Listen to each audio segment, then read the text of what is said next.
Human trafficking is known as modern-day slavery. You might not notice it, but it's happening all over the world, the U.S., and yes, even right here in Michigan. A nonprofit organization is enlisting truck drivers to help combat the problem. You won't find a larger army for human trafficking than truck drivers because we go everywhere.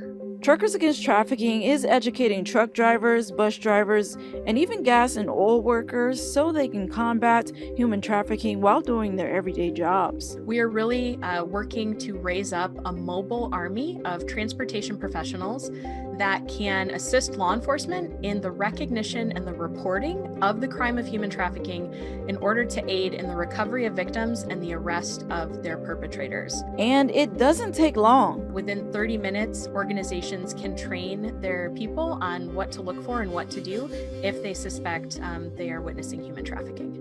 In 2019, 365 human trafficking cases were reported in Michigan. 282 of those cases were sex trafficking. 35 cases were labor trafficking. 30 cases weren't specified, and 17 of those cases were both sex and labor. Basically, wherever there's a large group of people, whether it's sports games, races, any kind of event, if it's bringing people to that location, human trafficking is going to follow.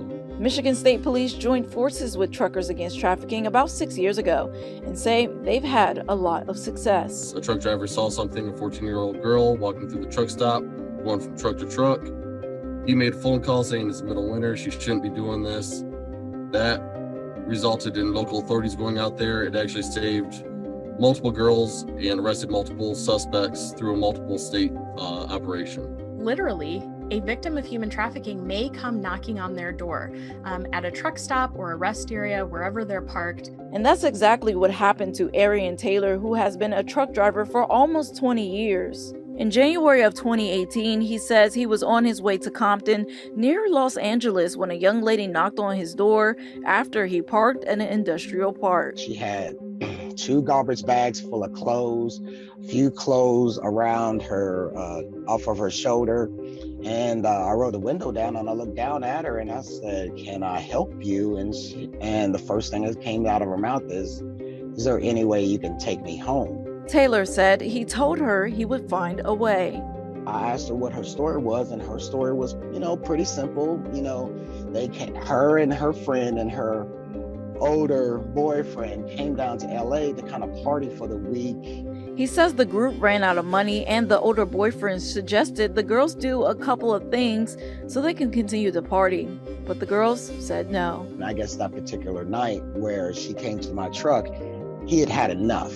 He knew where he was dropping her off to basically make her just go away, because there was an area where it wouldn't take much for somebody to walk up on her and just do who God knows who or what.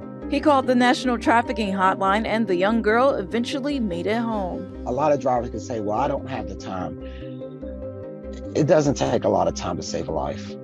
It can be just a phone call away, and it can happen as fast as than you can even imagine. Reporting in Dimondale, I'm Tiana Jenkins.